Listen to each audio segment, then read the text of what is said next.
You are listening to Leaders and Legends, a podcast produced by Veteran Strategies and featuring conversations with fascinating and impactful men and women who have shaped our world, our communities, and our history. My name is Robert Vane, Principal of Veteran Strategies, and your host for our discussion. You are listening to Leaders and Legends, a podcast presented by Veteran Strategies, a local veteran public relations enterprise, and sponsored by Girl Scouts of Central Indiana, Garmong Construction, Leaders and Legends LLC, the Grand Hall and Conference Center at Historic Union Station, the McGinley's Golden Ace Inn, and MacAllister Machinery, your friendly neighborhood Caterpillar dealer. You may find all your sales and rental equipment needs at MacAllister.com. We are pleased to announce our podcast is a member of the All Indiana Podcast Network in partnership with Wish TV. You may find Leaders and Legends at allindianapodcastnetwork.com. Thinking of starting a podcast or need to host a public meeting? Let Leaders and Legends LLC be your partner as you look for new ways to communicate your message. Please contact Chris Spangle and me at leadersandlegends.net. Thank you for joining us on the Leaders and Legends podcast. Our guest today is Dr. Tracy Borman, who is sweet enough and kind enough to do a Zoom call with Leaders and Legends all the way from England. She taught history at the University of Hull, which is located on the eastern side of Britain by the River Humber. She earned her PhD in 1997. She is now the chief executive of the I can't read my own writing. Hold on a second. Heritage Education Trust, apologies, a charity that encourages children to learn and visit historic properties. And she is the joint chief curator for historic royal palaces. This charity manages the Hampton Court Palace, which I have not been to, Kensington Palace, which I've not been to, which is why I have to go back this year, the Tower of London, and other famous landmarks. Dr. Borman even got married at the Tower of London. Jealous does not even begin to describe it. Must have been absolutely gorgeous. Dr. Borman is a best-selling and world-renowned author. Her books include The Story of the Tower of London, Witches, A Tale of Sorcery, Scandal, and Seduction, and her new book, which we're going to discuss in detail today, Crowne and Sceptre, A New History of the British Monarchy. Kirkus Reviews called Crowne and Sceptre, quote, a superb synthesis of historical analysis, politics, and top-notch royal gossip, close quote. We will put a link to Dr. Borman's website when we post this podcast interview. Thank you, Tracy, for coming on the podcast. Oh, Robert, it's a huge, huge pleasure. And thank you for that lovely introduction. I am going to say straight away, you need to come to Hampton Court. You know, even if I have to drag you there when you're next in London, because, you know, if you like your Tudor history, I would say there's nowhere better. Well, we'll exchange emails, and I'm happy to coordinate my schedule. That and Kensington are two places I haven't been. I want to go to Hever Castle because I follow them on Twitter. Yeah. And my family, the Vane family, is relatively prominent in especially the Stuart era. And they have a castle, and I need to go see that one as well. My ancestors immigrated over. They were Jacobites, so they fled. You were the wrong side of the crown at that stage. But Vane, that was a very powerful and prominent family. So I'm envious.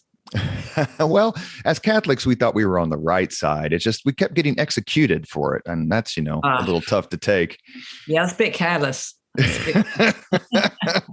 Since we're so close to the Queen Elizabeth's Platinum Jubilee, what were your impressions of the celebration and some thoughts on her 70-year reign? I thought the celebrations were wonderful. They were quite extraordinary. The weather was very typical of that for the Queen's coronation in 1953, very cold and wet, but it perked up a bit for the pageant, which was the kind of culmination of those festivities. And I was very lucky enough to be part of the the BBC's commentary team for that final event. So I was stationed there with a bird's eye view of Buckingham Palace and right next to the royal box. It was so surreal. I was looking across to my right and there was, Prince Charles and Prince William and Catherine. And it felt amazing.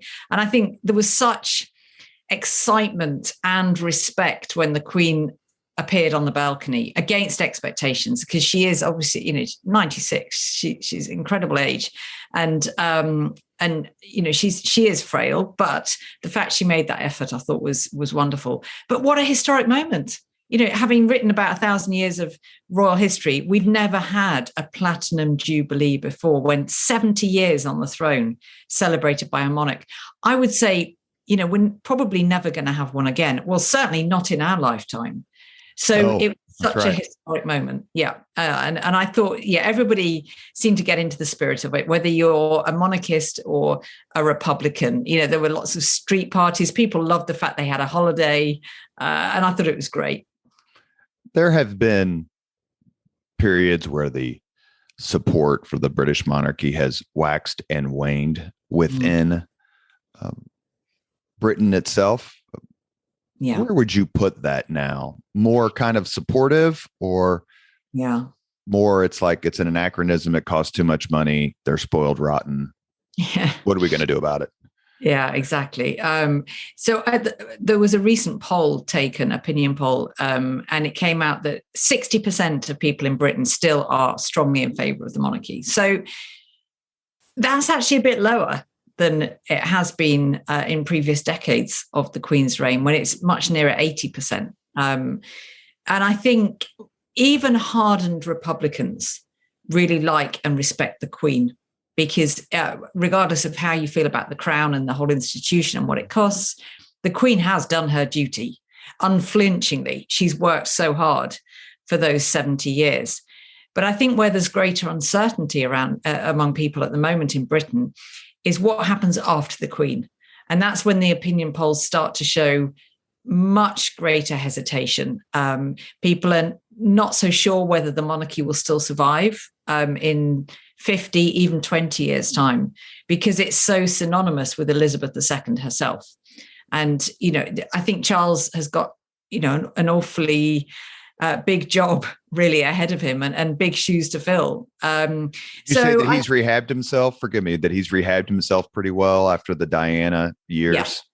I think there's been a very careful rehabilitation by the Prince of Wales's press office and that of Camilla, the Duchess of Cornwall, because there was huge hostility towards them both in the wake of Diana's death.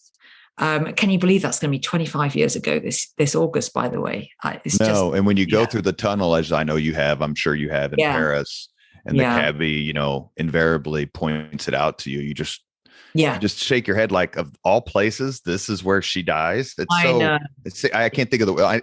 Unfair doesn't quite cover it. Unfathomable, maybe. It's just such a tragedy, but he has. And do you think that Charles's image has been burnished, improved by, and we're going to move on because I don't want to turn this into, an episode of BBC gossip, but based on how Prince Andrew has acted, do you think in relative terms that just makes Charles look more serious?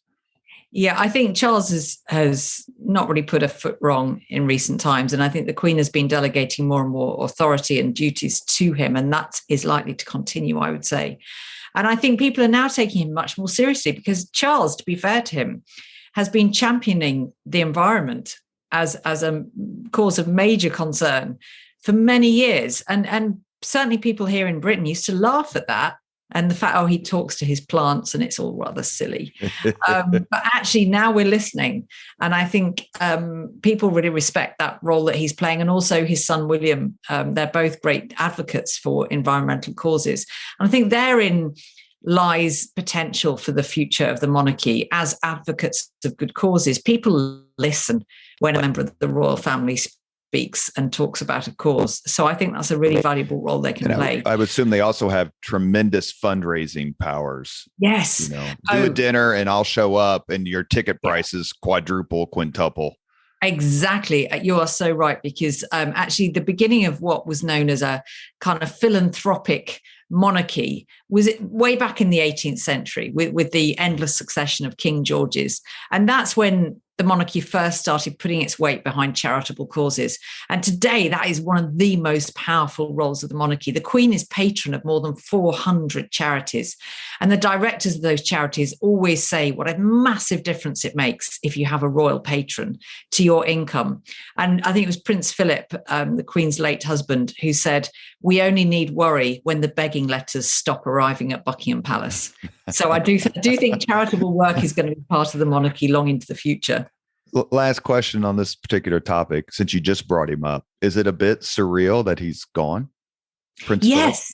Philip? Yeah. I mean, this was the longest serving consort in British royal history, the longest marriage by far. And it does feel very different. And I think we've noticed a real difference in the Queen herself since Philip's death. There's a vulnerability that wasn't there before. And I think we saw it in that really poignant photograph of her sitting in St. George's Chapel, with her face mask on, and she was all alone. It looked like she was all alone because, of course, there were hardly any mourners allowed in. And there has been a new sense of fragility, I think, since Philip's death, because he was, as she said herself, and it's been quoted many times, her strength and stay. So, I think it's very, very sad. He was controversial. He was outspoken, but he did his duty, just like the Queen. Have you had a chance to interview, talk, have a decent kind of, beyond perfunctory conversation with any members of the senior royals, given your job and your research? Oh, I wish. You'd think, given my job, but in fact, historic royal palaces, we look after the unoccupied royal palaces. So the exception being Kensington, because obviously royals still live at Kensington, but there's also is a palace of two halves. We look after the visitor attraction side of Kensington, which isn't lived in. So actually, I don't have any more to do with the royal family than pretty much anybody else. I might see them at openings of things, but in-depth conversations, I'd love to say yes, but the truth is no. Now, am I getting this right? Prince Edward, the youngest child of the Queen, he is the Earl of Wessex. Mm-hmm. Is that right? Yep. Didn't he kind of take a role in bringing some histories forward? Like he focused on that a little bit. I read that years ago, that's kind of something he's carved out for himself. Yeah, because Wessex, I mean, that is steeped in royal history. When before England was a united kingdom, and it was in Anglo-Saxon times termed a heptarchy, so 7 separate kingdoms, and Wessex was, it emerged as the strongest of those. So yeah, that was kind of, reviving, I guess, that rather nice royal tradition, because people were like, what the hell's Wessex? And where the hell's Wessex? That doesn't exist today. So I thought that was quite nice, actually, just because the royal, at the heart of the royal family is tradition. And what really struck me in writing Crowne and Sceptre was not just how much has changed in the sort of 11 or so centuries of the Crown's existence, but the continuity. Like the ceremony followed for Elizabeth II's coronation in 1953 was pretty much a carbon copy of King Egbert's in the 900s, and he was King of Wessex. And 1100 years have passed, but they still use the same form of words, even some of the same music. So the Crown today is really like living history in all that kind of pomp and pageantry and tradition. That's why I'm drawn to it, because it's, as a historian, you feel like you're watching the past played out in front of you at these great royal events. Plus, and we'll get to this later, it seems to me that, the monarchy the history of the monarchy is replete with characters and knaves and heroes and great leaders and sinister personalities. So it's not a monolith of this single line and everyone's the same. Fathers can be completely different than sons and grandsons. And I want to talk to you about that a little bit later. But you mentioned your book title, Crowne and Sceptre, A New History of the British Monarchy. Why did you title your book A New History? Yeah. What's new about it?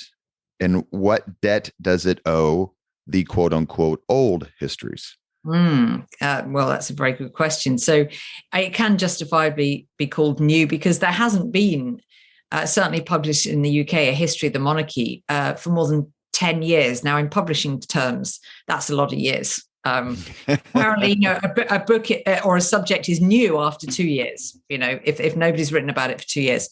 So, but having said that, of course, I did, read.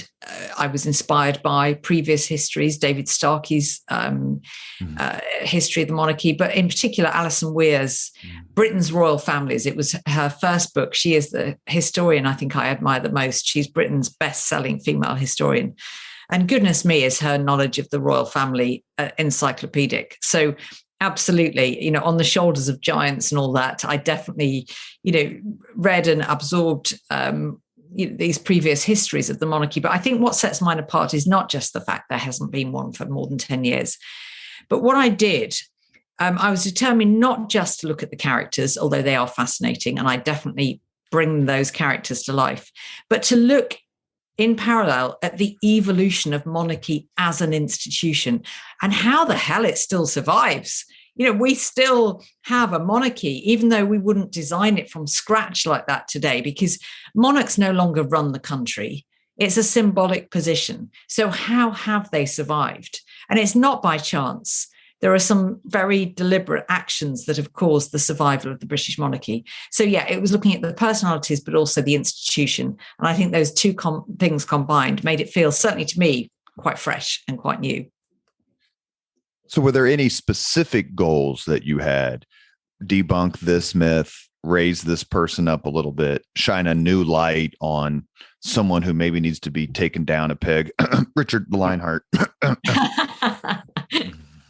Yeah, no, don't worry, Robert. I didn't say that he was one of our greatest monarchs. I mean, he was only in the country for 6 months as king. I was just getting ready to say that. He got paid pretty well, considering at 10 years, he was only there 6 months on the job. I know, exactly. Robin Hood has got a lot to answer for. People just see him in that legendary kind of. Of course, he probably got punished enough when the surgeon was hacking around his shoulder when the bolt was in it. And I can only imagine the pain he was in. But please go ahead. Forgive me. So I think I didn't necessarily set out with myths to debunk in my mind or people to shine a light on. I was determined from the start to be entirely led by the sources. And actually, I did end up debunking some myths, and I hope bringing characters who deserve more of the spotlight into that spotlight. And I'm thinking the likes of Henry I. I think a lot of people in this country would struggle to say anything about Henry I. He's my favorite. He's my number one favorite. Is he? Mm-hmm. Really? Wow. Yeah, I did a TV program here in the United States, here in Indiana, where it was a history program, and we had to come up with our 10 most underrated people in history. And there was a couple of us, and he was on my list. I think he's vastly underrated, and probably because, and I just read a few months ago, Charles Spencer's book on the White Ship. If his son had lived and carried on that legacy instead of the anarchy. Yes, the anarchy. Called. Yeah, so anyway, forgive me, but yes, as soon as you mentioned Henry I, I got happy.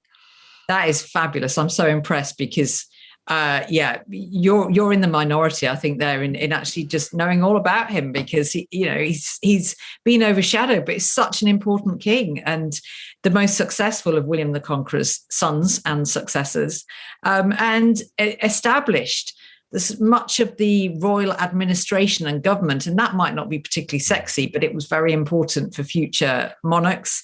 And he also has the dubious honor of fathering more illegitimate children than any other monarch. So 24 illegitimate children.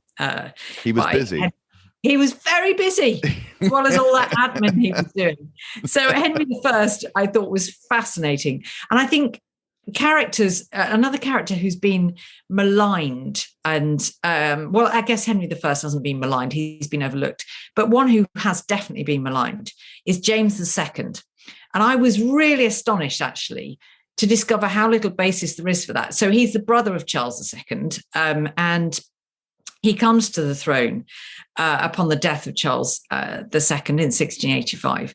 And he's a very popular king. And I think he's a very good king and very tolerant, much more so than any other king of the period. And yet he's been portrayed as this despot and of being the most intolerant king England had ever had. And the only people who presented him as that was Parliament, because they knew he was a Catholic and they wanted a Protestant monarch. Well, James didn't want to impose his Catholic beliefs on anybody. He wanted just freedom of worship for all. But they cast him in this villainous role and ultimately justified his, ousting him from the throne on this basis. So I was staggered by what a small minority it took to get rid of James II. He fled into exile.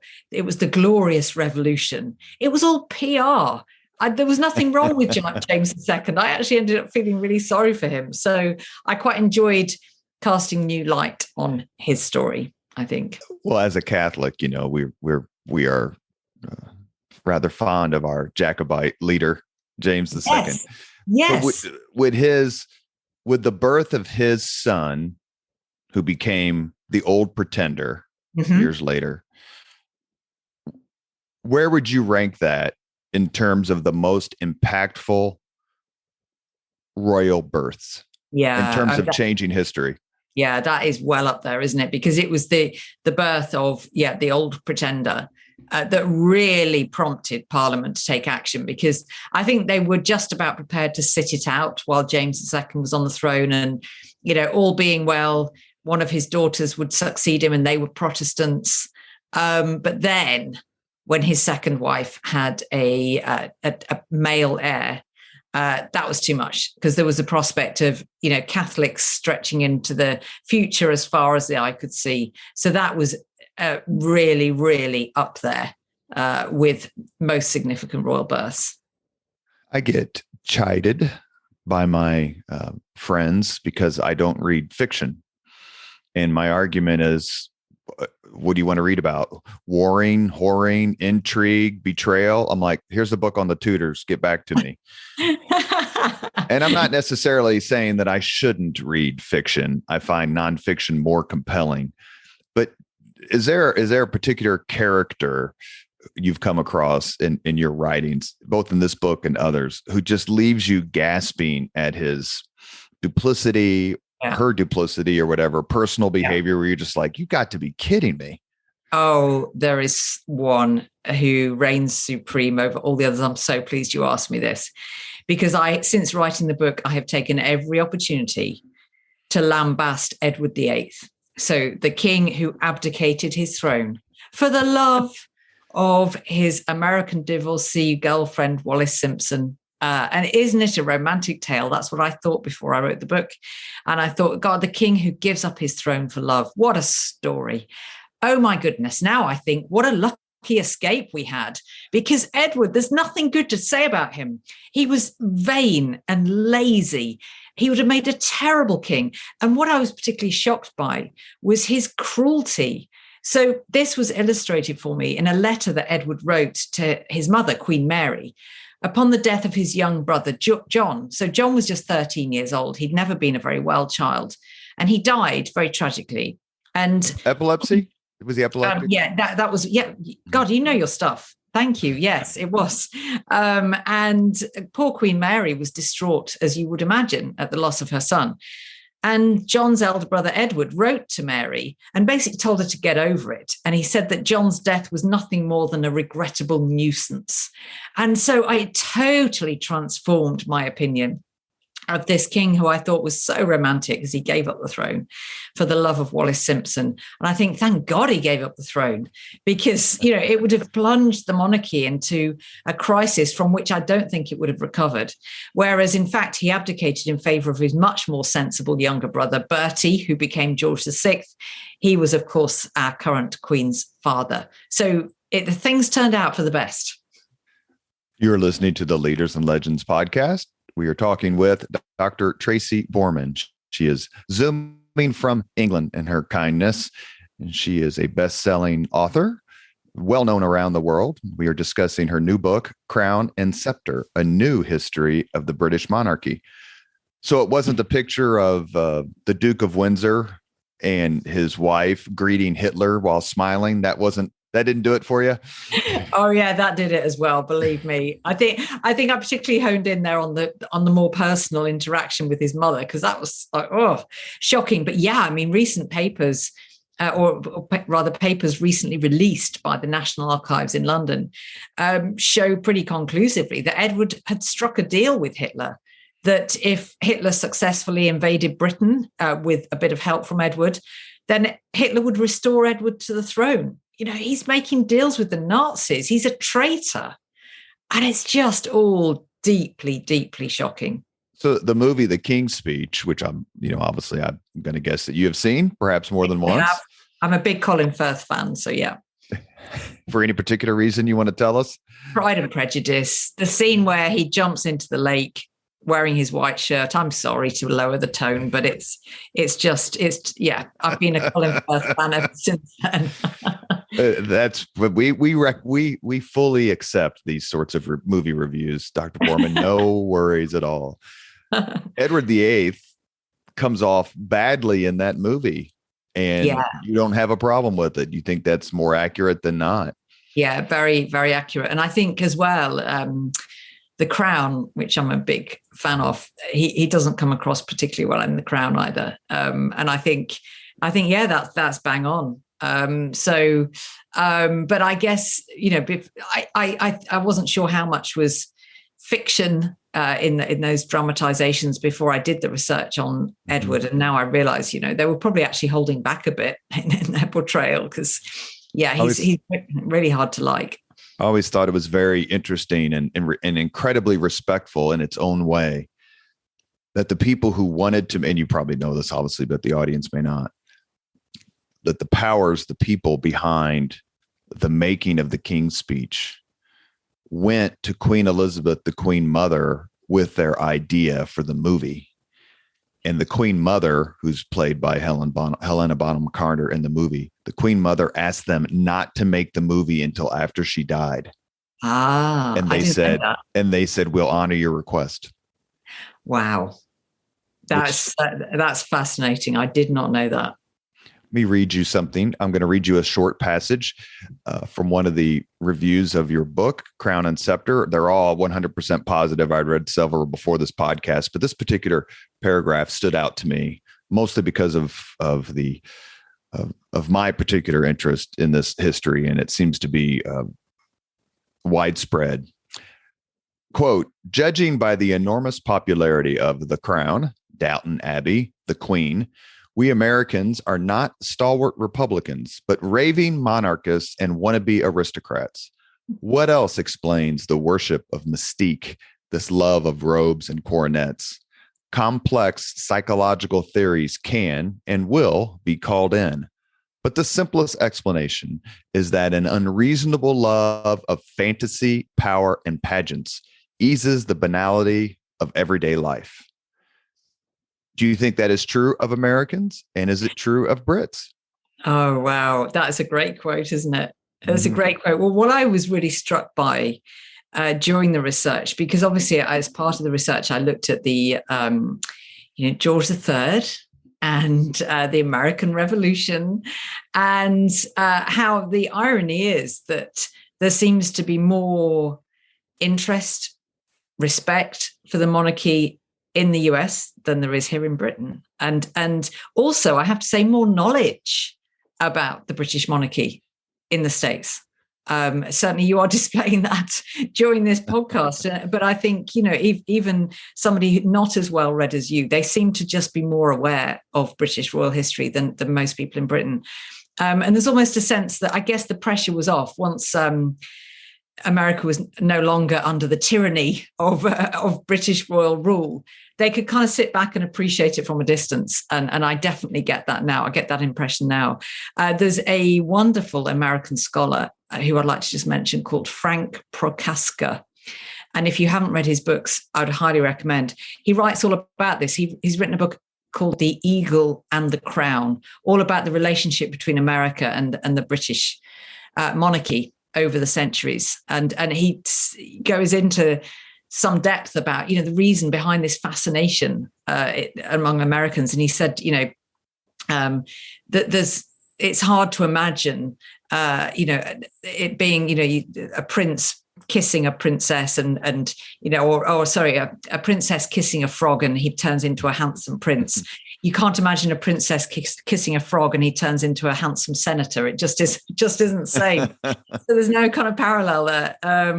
But it's fascinating, isn't it? And I actually really love it because I do, and I hope I'll get back to this. I have, done lecture tours in the States. And I love the Q&As at the end of those my lectures because the questions are so much more in depth. You can have really great discussions and debates, not to at all downplay UK audiences, but just on average, Americans just seem a lot more engaged with British royal history. A few months ago, we had Andrew Jackson O'Shaughnessy. I don't know if you know him. Yeah, I heard of him. Come on, and we talked a lot about his book, The Men Who Lost America. I had read it and he came on. We talked a lot about George III, and George III in that book and others, certainly doesn't come off as tyrannical. Stubborn would be the more apt. Yeah. Like, how dare you? I mean, I've read more than one book that has said that the American colonists in the mid to late 18th century were the most prosperous people on earth. Yes. Yeah, exactly. I think George III was a kind of figurehead and therefore a scapegoat, really. I don't think he was particularly tyrannical. You're absolutely right. He was stubborn. But then once he had finally seen the writing on the wall, that was it. He was devastated by the loss of America because he kind of took a lot of personal responsibility for that, even though it was largely his government. But I'm actually going to see Hamilton tomorrow. So this kind of, as you know, global phenomenon. I can't even say the word. It's too late on a Friday evening. Yeah, global smash hit, I will say, Robert, instead of the word that I'm tripping over. And I have seen it once before, and it's obviously extraordinary. But I thought that the depiction of George III in that was a bit unfair because he is depicted as that typical kind of pig-headed tyrant. And I think, he's the object of.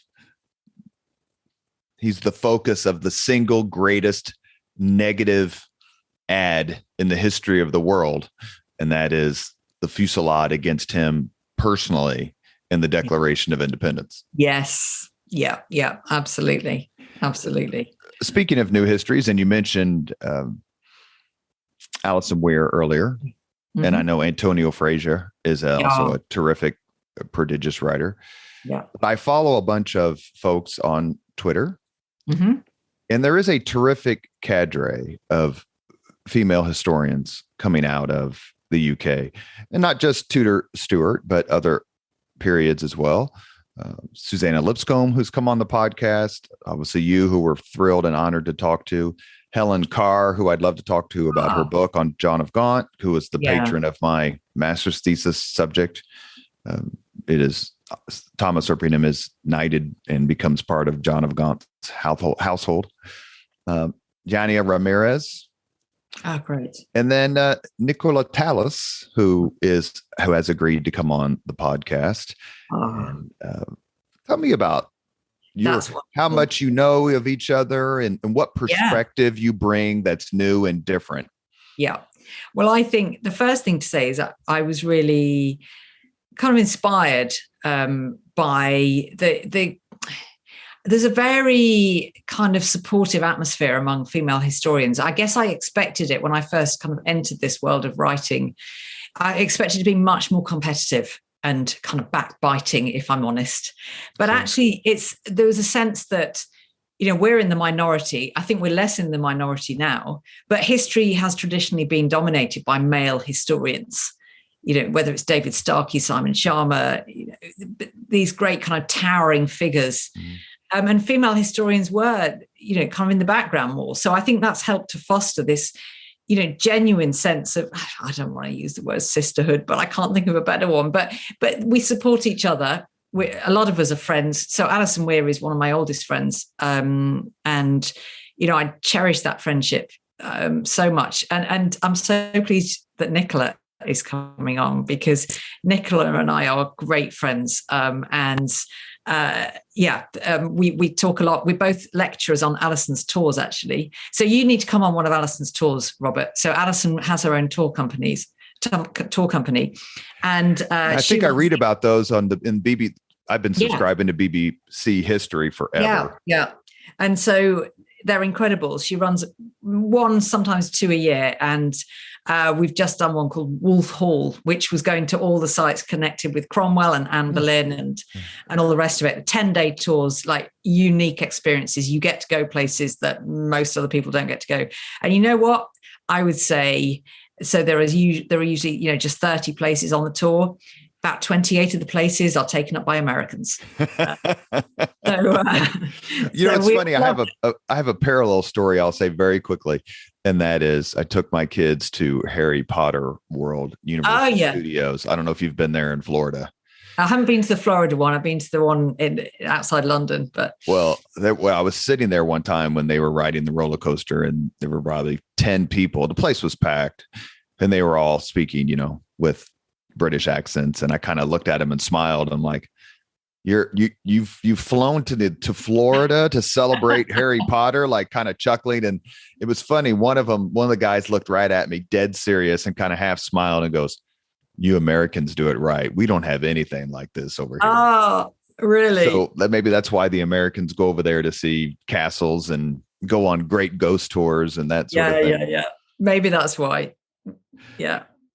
You are listening to the Leaders and Legends podcast, presented by Veteran Strategies, a local veteran public relations enterprise, and sponsored by Girl Scouts of Central Indiana, Garmong Construction, Leaders and Legends LLC, the Grand Hall and Conference Center at Historic Union Station, the McGinley's Golden Ace Inn, and MacAllister Machinery, your friendly neighborhood Caterpillar dealer. Our guest is prolific author, best-selling author, Dr. Tracy Borman.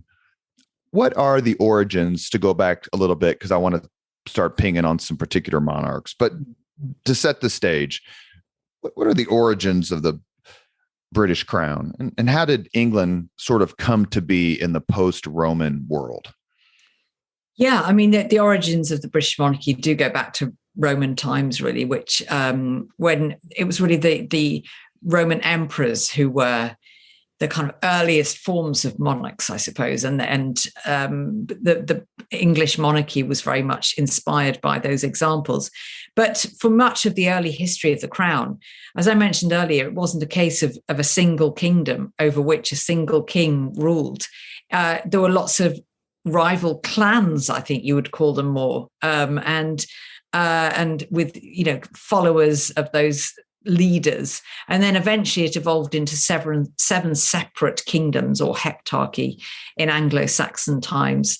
And there was constant kind of warring between these kingdoms until, finally Wessex, that kingdom we were talking about earlier in relation to the Queen's youngest son, that Wessex emerged as dominant, and the King of Wessex was really ultimately then the King of England, and managed to unite it. Now, I took 1066 as the jumping off point for my book.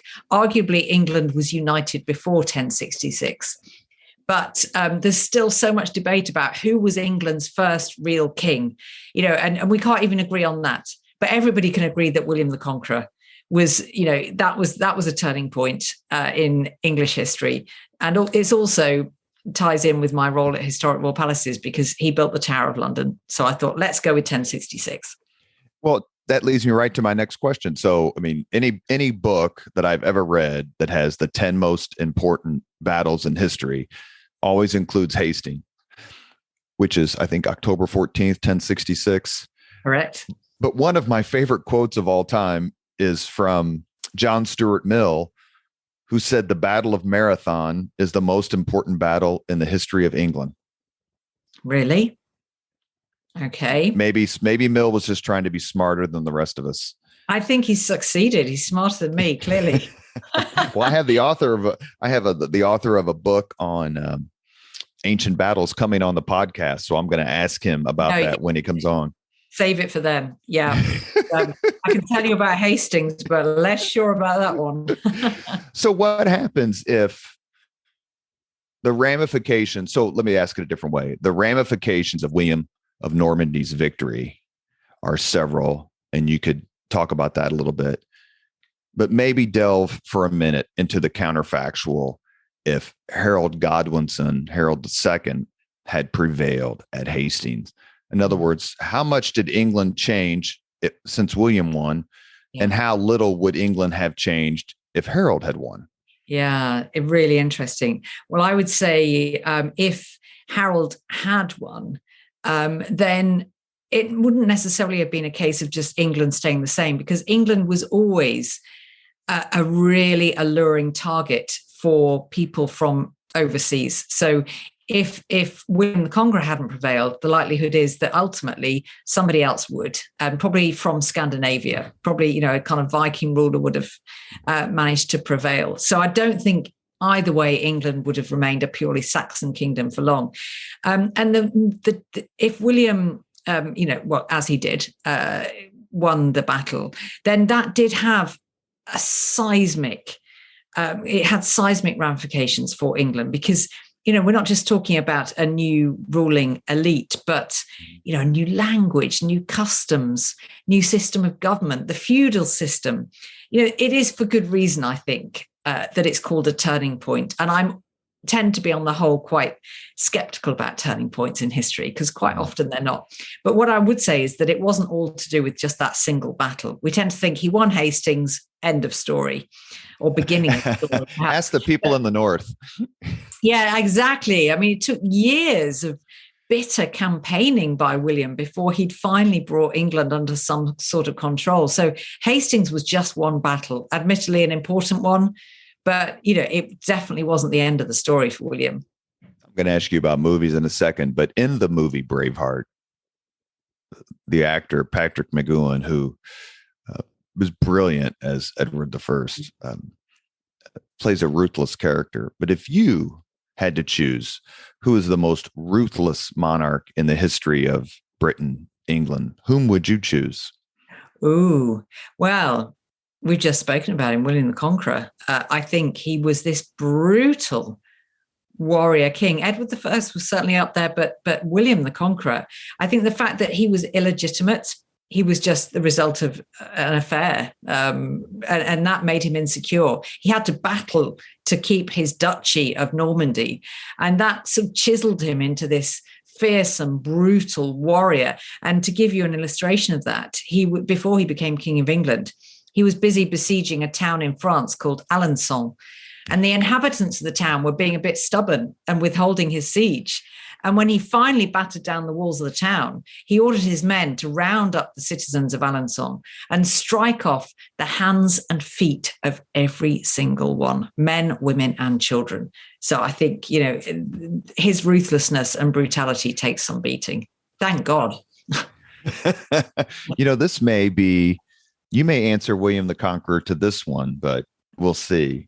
Which monarch do you believe had the most gruesome death?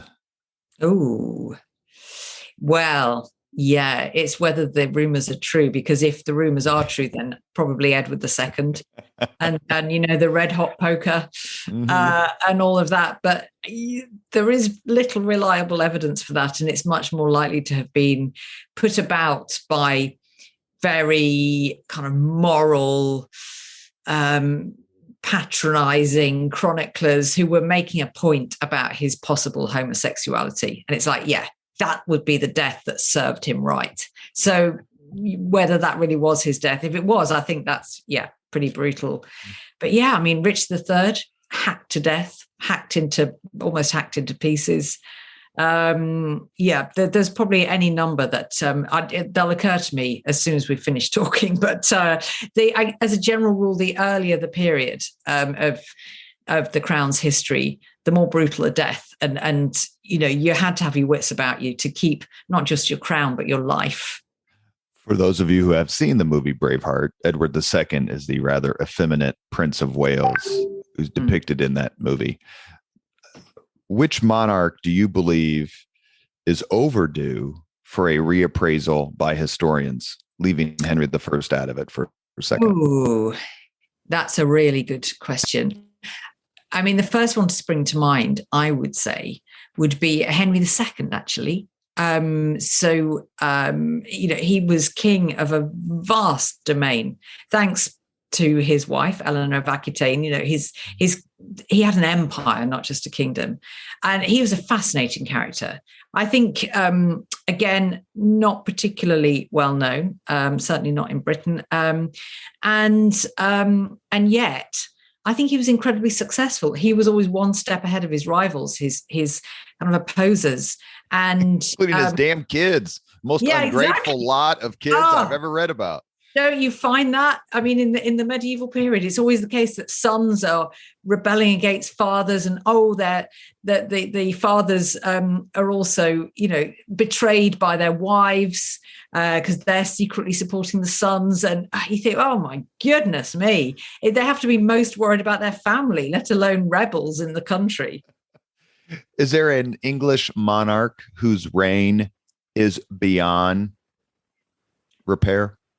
Oh, you can't. No historian could possibly do the contortions to rehabilitate X. King John, I think, probably. But there has been attempts, right, to rehabilitate King John. So I will tell you this story. I was once in a debate at the Tower of London, a live debate in front of an audience on the greatest monarch in British history. So I went in there confident. I was arguing for Elizabeth I. Easy. Alison Weir was there. She was arguing for Victoria, I think, Queen Victoria. And then there was another historian there arguing for King John as a bit of a joke. And he actually won the debate. So he kind of, partly because he was just so funny and, he got people behind him. But yeah, he made he said if it hadn't been for King John, we'd never have Magna Carta, and fair enough. If John hadn't been quite so terrible, then his barons wouldn't have risen up against him, and we would never have this kind of huge event that led to greater liberty amongst the people of England. But yeah, King John is hard to argue for. I think he's quite hard to redeem. Really, he was one of those rebel sons we've just been talking about. He rebelled against his father. He rebelled against his brothers. He rebelled against his people, really. He was a traitor to his people, utterly despicable character. Very, very hard to rehabilitate, I would say. So King John is an example of the Robin Hood legends getting it right. Very much right. And I think it's no coincidence there hasn't been another King John. Nobody wanted to take that name because it was so synonymous with kind of one of the worst monarchs ever. Okay, so I don't know that Professor Lipscomb, Susanna Lipscomb, who came on the Leaders and Legends podcast, it was a terrific guest. We focused mainly on the Tudor Stuart period. And I asked her who was the most overrated person in Tudor history. Please ask me that. Okay. Her answer was she kind of scrunched her nose up a little bit. She kind of leaned into the microphone like she was telling a secret, which I thought was funny because she was an amazing, fun guest. And she said, Queen Elizabeth. She needs to wash her mouth out. That is outrageous.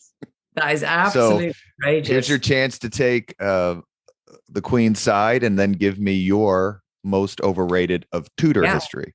I always cite Elizabeth I as our greatest ever monarch. And she was, for me, the greatest before I started writing this book, but I was prepared to change my mind and I didn't. Comparing her to the other 42 kings and queens since, or the other 41, there's 42 including her, since 1066, she still emerges as the greatest. And she was never supposed to be queen. She had this turbulent childhood. And yet she went on to be the longest reigning, most successful by far of Henry VIII's children. And she was a great propagandist. She crafted this brilliant public image. She brought peace and prosperity after one of the most turbulent half centuries in English history. And she gave people a monarch to respect, almost to worship again. She went down in history as Gloriana, the Virgin Queen, and her reign is synonymous with one of the most self-confident and prosperous ages in English history. So that's my Elizabeth pitch. No way is she overrated. Who is overrated, I would say, is Mary, Queen of Scots. So Elizabeth's arch rival, she's always pitched as this great tragic heroine. She was just a bit stupid and she made rubbish decisions.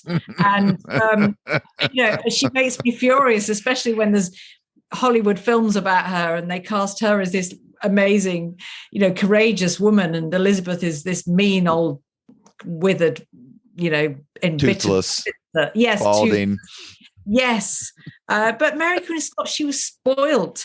And she was just used to getting her own way and she just followed her heart, not her head, and made some terrible decisions. No wonder the Scottish got rid of her, actually. So I would say Mary, Queen of Scots, by a country mile, is the most overrated person. I asked you which monarch had the most gruesome death. Mm-hmm. Which monarch had the most unjust death? Oh, gosh. Well, if you see, it's easier if we include consorts in that, because I would say Anne Boleyn 100% for that, because I think she was not guilty of adultery for a second. And now my mind is going to stick up for Catherine Howard. Oh yeah, no, Catherine Howard, because I think we would see her story very differently today. I think she was an adulteress, but how much choice she had in that. I think I would question that now. And I think she was preyed upon by men throughout her life. But I think Anne Boleyn, that was her only crime, was not giving Henry a son. And that is so blatantly obvious. And she was so courageous and so eloquent in her defense. And she knew it was pointless. She knew Henry's mind was made up. But what an impact that had on her daughter, Elizabeth. And I think it's one of the greatest myths that I came across, that Elizabeth thought nothing about her mother. In fact, she spent the rest of her life and her long reign trying to rehabilitate her mother. Now, this is a loaded comment, Robert, I will freely admit, because I've just finished a book about Anne Boleyn and Elizabeth I, and I'd love to come back and tell you about it when it's out next year. Please do. It's great. It's called The Mother and Daughter Who Changed History. So Anne Boleyn and Elizabeth I.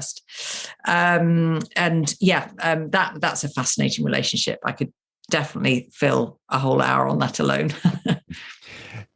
Does your research, let me ask it a different way. What is your favorite movie about the British monarchy? And does the fact that you are such an accomplished scholar make it more difficult for you to watch movies or TV shows about the British monarchy? Because I can only imagine how much your head explodes when you watch Braveheart. Well, sort of, but I think there are two camps among historians. The purists who cannot abide dramas that veer from the facts. And then I'm in the other camp, which is I just think it's great because all history to me is good. And if it's a way in for people, if it inspires people to find out what really happened, and I think in most cases it does, people are intelligent enough to realize this is dramatization, then I think that's great. It does touch me a bit more closely with Elizabeth. I am a bit more sensitive because she is my favorite. And I couldn't actually bring myself to watch that Mary, Queen of Scots film because I knew the route they were going to be going down. I just couldn't do it. But actually my favorite, or one of my favorite historical films is the first Elizabeth with Kate Blanchett. They made a terrible sequel, but the first one I thought was very, very good. It wasn't totally accurate, but I think it got a sense of the period and of Elizabeth's strengths across really, really well. Why was the sequel so bad? The sequel was almost unwatchable. It was so terrible. It was like a caricature, wasn't it? It's, you have Sir Walter Raleigh single-handedly defeating the Armada by jumping in the sea and swimming under the ships. You just think, oh, come on. It had none of the subtlety and the drama and the quality of the first one. It was kind of embarrassing. I can't watch it. I've watched it once because I was obviously really excited for it to come out. And then I just thought, oh, what have they done? They've ruined it. My favorite is, and I watch it every year on December 29th. So tell me which movie I'm talking about. Oh, December 29th. No, I don't know. You've got to tell me. December 29th, 1170. No, I'm still not there. Oh God, I'm feeling like this is going to be such an obvious. It's all right. Beckett. Oh, okay. Never seen it. Oh, with Peter O'Toole and Richard Burton. Yeah. And Sir John Gielgud. It's absolutely terrific. Wow. It's very, very, very good.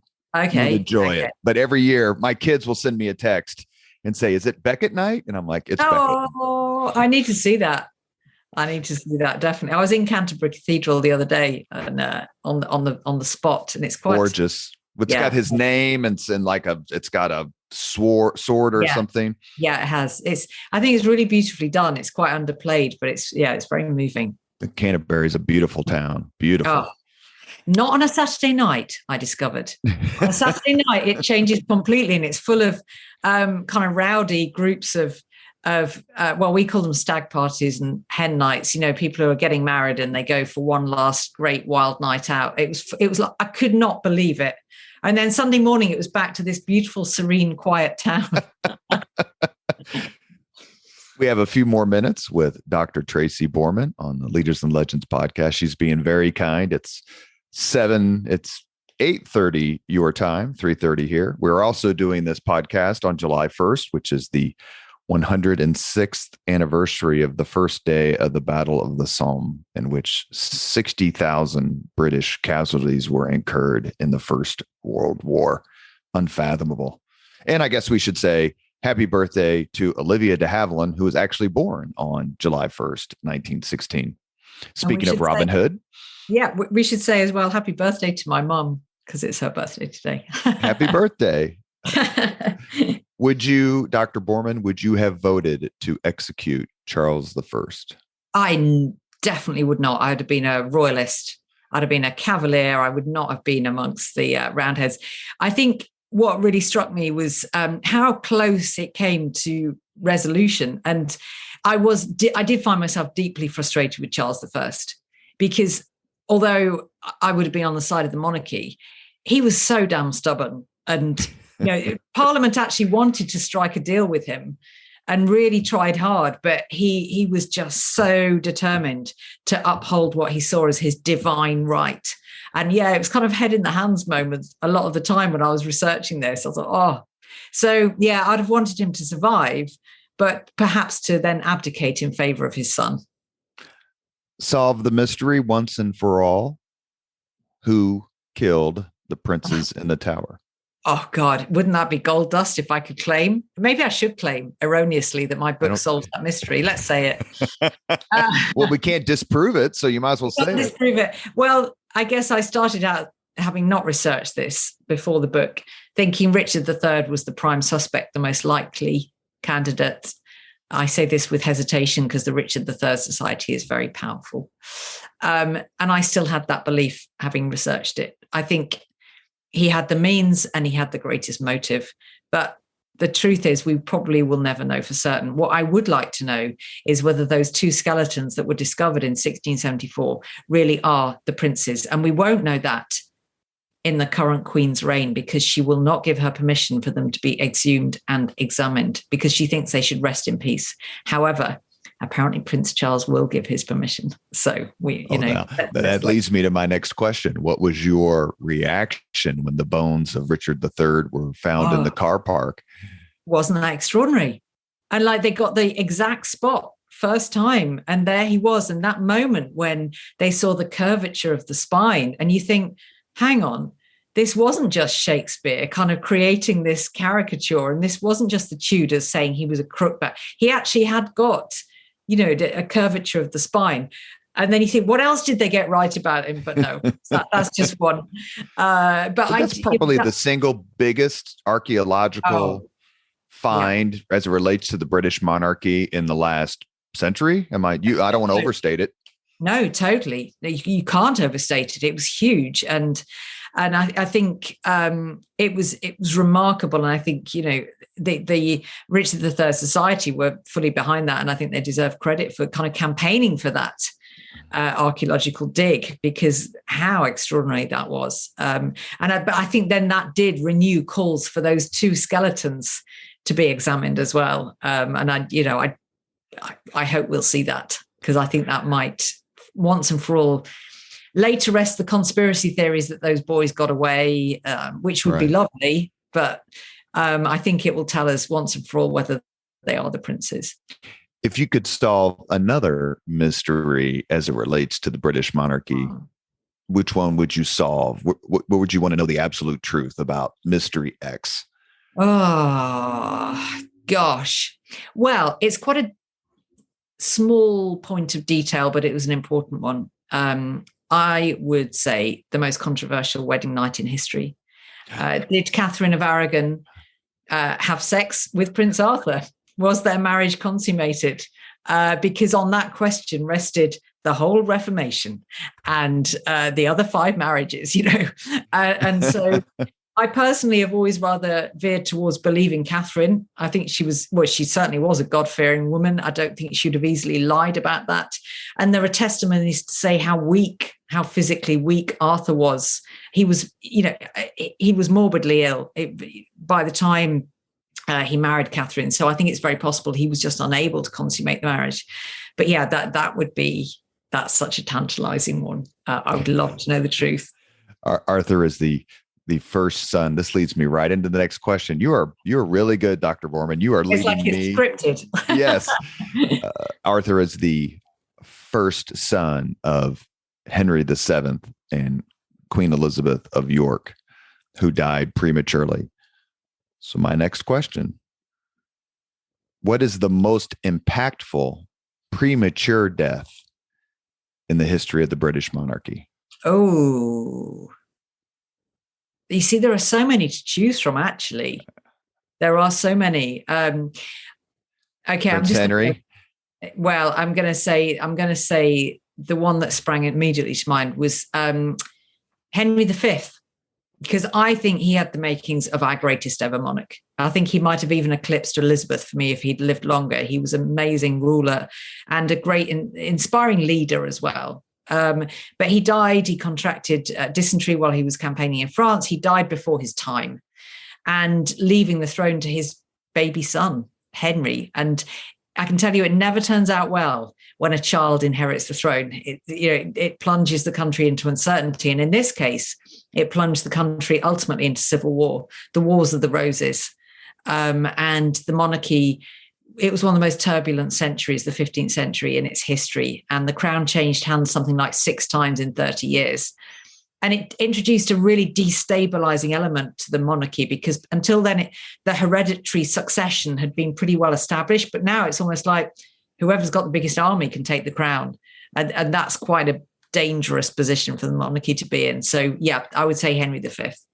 May I throw a few more at you? Yes.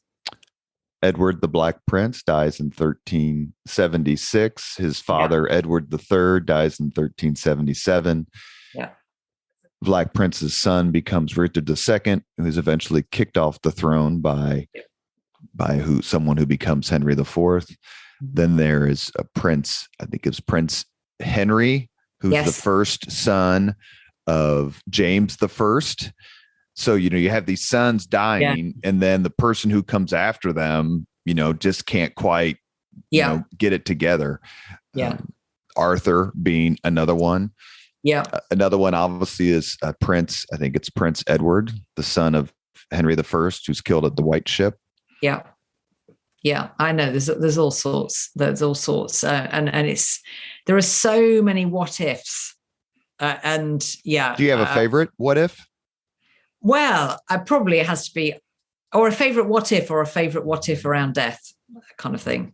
Because I think I would say I'd like to bring it right back to the present day, because I think one of the Queen's greatest legacies, Elizabeth II's, is that she has finally introduced equality in the royal succession, so that she introduced this act whereby now it's the firstborn child of a monarch who will inherit, whether that child is male or female. And what I would like to know, the lost queens, the firstborn children who were female throughout the centuries, what sort of queens would they have made if this act had been in place much, much earlier? And I'm thinking of the likes of Elizabeth of York, wife of Henry VII, and Victoria, the daughter, the firstborn child of Queen Victoria, who I think would have done a better job of it than her naughty brother Bertie. So Edward the Caresser. Yes, exactly, Edward the Caresser. I mean, I'm fond of him, but yeah, perhaps not our greatest monarch. So yeah, I would like to sort of ponder the kind of what if that is our lost queens, I think. Do you have a favorite queen consort? Oh, yes, I do. And it is Anne of Cleves. She is by far my favorite of the six wives, and I think my favorite royal consort. One of the shortest kind of reigning consorts, if you like, in history. But what a success story she was. And I think she's been so maligned as just the ugly wife who Henry couldn't get rid of. Quite apart from the fact Henry was no oil painting at that stage. But she was the most successful. She agreed to the annulment very pragmatically and was rewarded with 5 palaces, £20,000 a year. She lived out her life in luxury and pleasure. Nobody had a bad word to say about her. And she survived everybody. She survived the other 5 wives. She survived Henry. And I just think she's an absolute heroine. She's a legend. What about Queen Charlotte, the wife of George III? She seems to be I just read an article about her in the British History magazine. She seems a wonderful lady.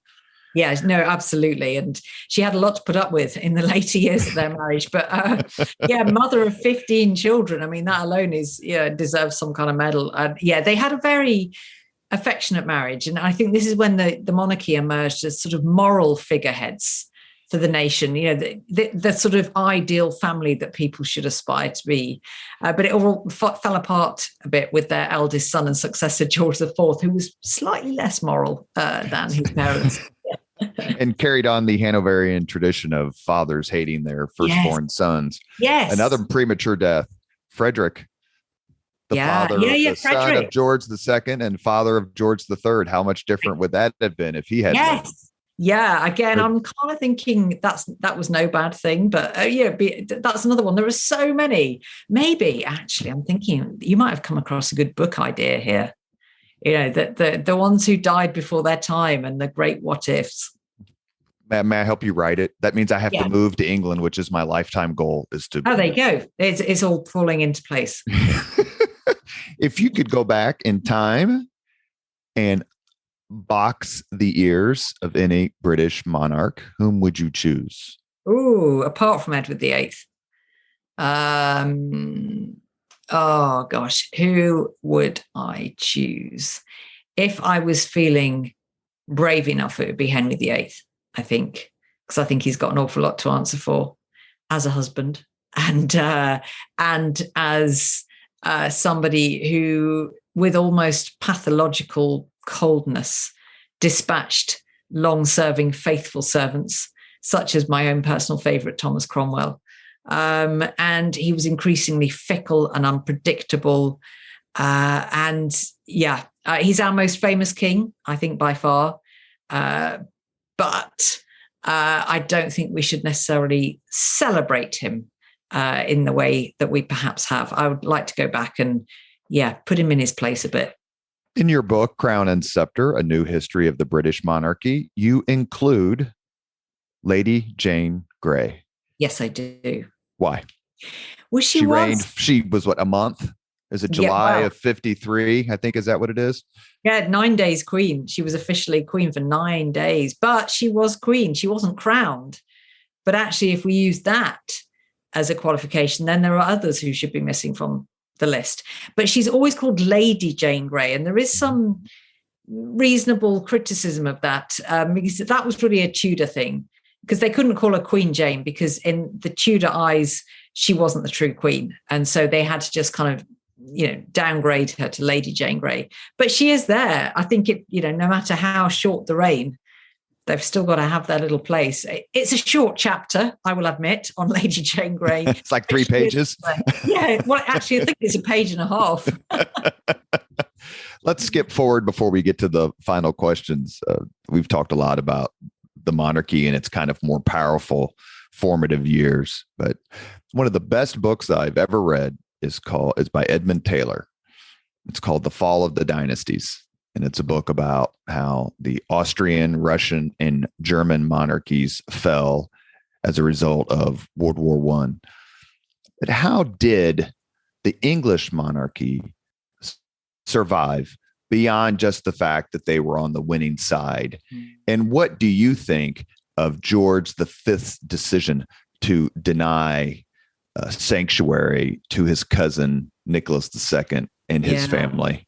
Yeah, I know. I mean, that taking that last point, I think that's something that George V regretted bitterly. And there is a theory that he had actually sanctioned a secret mission to rescue Nicholas and his family, and that mission failed. Well, it obviously failed, but that he did try unofficially to rescue them. I like to believe that's true. Certainly, he was devastated by his cousin's death. How the British monarchy survived, a date that is by no means famous in British history is 1689, but I would say it is the most important date in the entire history of the monarchy. That is when William and Mary were forced to agree to the Bill of Rights. Now, this was basically a deal that Parliament struck that said the monarchy could still exist, but that they signed away all their political power to Parliament. And so this was the moment when kings and queens no longer ruled, they reigned. It was the beginning of constitutional monarchy. And other monarchies in Europe laughed at this, particularly like Louis XIV and the absolute monarchies. They thought it was humiliating. The British monarchy has signed away all their power.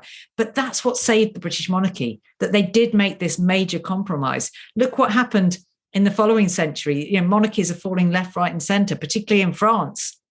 But here in England, in Britain, it was saved by the fact that, they'd been pragmatic. They'd seen the writing on the wall. It was no longer a case of the king reigning supreme and, governing every aspect of people's lives. They had to compromise and they had to adapt and take on different roles, such as charitable roles and as patrons of arts and sciences and that kind of thing. And I think that's why we still have a monarchy today. No discussion of the British monarchy is complete. This is my last question before we get to the 5 questions, without some mention of Queen Victoria. Do you count yourself a fan? No, I don't, actually. I don't. I think she's second to Mary, Queen of Scots, in terms of overrated. She retired for much of her reign. I mean, she was so grief-stricken when Albert died, and that was a great tragedy for her when Albert died. But, compare her to Elizabeth II, who took 4 days off after Philip's death. Victoria took more than a decade off. And I think, that really plunged the monarchy into crisis. There was a growing Republican movement. And eventually her ministers had to really desperately persuade her to come back and resume her public royal duties. But that was a very damaging episode. So I think her name is synonymous with greatness. It was the age of empire and industry, and Britain led the world. But Victoria herself can't claim much credit for that, I don't think. Do you think part of her reputation is the fact that she had so many children who married so many monarchs, who then gave birth to so many monarchs? And obviously I'm thinking particularly of her eldest child, Victoria, who is the mother of Kaiser Wilhelm II.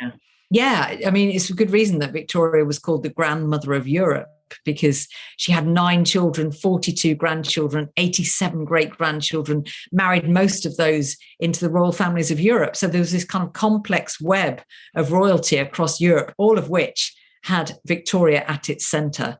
That was quite a clever move, I think, by Victoria. And when the Iron Chancellor Otto von Bismarck met her, he walked out and said, "What a woman." Absolutely. She was described by her father as a pocket Hercules. So I think that's quite accurate. We have reached the point in the Leaders and Legends podcast where we ask our guests the same 5 questions. Dr. Tracy Borman, are you ready? I'm ready. What was your first job? Well, apart from doing a paper round, my first proper job was dressing up as a Victorian jailer and showing people around Lincoln Castle Prison. I don't think we're going to get that one duplicated here on the podcast. Number 2, what was your first concert? Guns N' Roses. That was my last concert. Oh, that was my first concert. Did you love it? I loved it. I'm a bit of a rock fan, and I certainly was in my youth. And yeah, Sweet Child of Mine, I was rocking along to with the rest of them. Axl Rose and Izzy Stradlin were both born in Indiana. Oh, great. Just up the road. Well, there you go. I promise I didn't choose that on purpose. That genuinely was my first concert. I took my son last fall when they were in Indianapolis for their latest tour, and it was spectacular, amazing. And I actually had lunch next to Slash one day at the Indianapolis Motor Speedway. Oh, fabulous. Couldn't have been a nicer fella. Oh, my goodness. How amazing. It's not getting married at the Tower of London, but it's as close as I get. If you could suggest any book for someone to read, which book would you recommend? Well, it's got to be a history one. And it's Stephen Alford's The Watchers. It's not a very well-known book, but it's absolutely incredible. So The Watchers really is about Elizabethan espionage. And what Stephen gets across so strongly is how close Elizabeth I came to being assassinated on numerous occasions. And it brings across the sophistication of the spy networks in 16th century England. It's absolutely stunning. Number 4, this is a tough one, sorry. Or maybe it's not. If you could witness any event in history, be there as it happens in person, which event would you choose? Yeah, no, this is so hard. This is so hard because I would choose about 1,000. But the one I plumped for, I think, would be the arrest of Anne Boleyn on the 2nd of May, 1536, where it comes out of nowhere for her. She's shocked. She doesn't know what's happening. And just being in that boat with her and with her nemesis Cromwell and the other members of Henry's Privy Council as she's being rowed from Greenwich Palace to the Tower of London, it would have been uncomfortable watching, but I would love to have been a fly on the wall. I wish we'd have had more time to talk about the Tower of London, maybe next time. But yeah. We need to do at least 3 other podcasts, I think. I couldn't get that lucky. If you could have dinner with anyone living today, 2 hours off the record, just to chat, whom would you choose? It's got to be the Queen. It's got to be the Queen. I have got so many questions to ask the Queen. And I think there's a great irony that in this age of mass communication, we know less about Elizabeth II than we do about Elizabeth I. There are fewer of her recorded sayings, thoughts, opinions. She's been intensely private. She abides by the Constitution. She doesn't offer opinions where they are not part of her duties. I would love to just spend 2 hours asking her all sorts of questions about her reign and where it's really at. You have been listening to Leaders and Legends, a podcast presented by Veteran Strategies, a local veteran public relations enterprise, and sponsored by Girl Scouts of Central Indiana, Garmong Construction, Leaders and Legends LLC, the Grand Hall and Conference Center at Historic Union Station, the McGinley's Golden Ace Inn, and MacAllister Machinery, your friendly neighborhood Caterpillar dealer. Our guest has been Dr. Tracy Borman. She is a world famous author and historian. Her latest book is called Crowne and Sceptre, A New History of the British Monarchy, which I have right here in my hand and have read most of it, have not read all of it. I've read most of it, and it's absolutely terrific. It's gotten rave reviews, and you should pick it up, and we'll put a link in the podcast posting so that you can order it. Tracy, thank you so much for your time. It's obviously a treat to get a chance to talk with you. It's been such a pleasure, and it's just sparked so many potential subjects that we need to chat about in future, I think. Thank you very much for your time, and I'll take you up on that tour offer for Hampton Palace. Please do. You've got to have it number 1 on your list when you visit. Thank you very much for listening to Leaders and Legends, brought to you by Veteran Strategies Incorporated. If you want to contact us about this program or our menu of public relations services, please send us an email at robert@veteranstrategies.com. That's robert@veteranstrategies.com.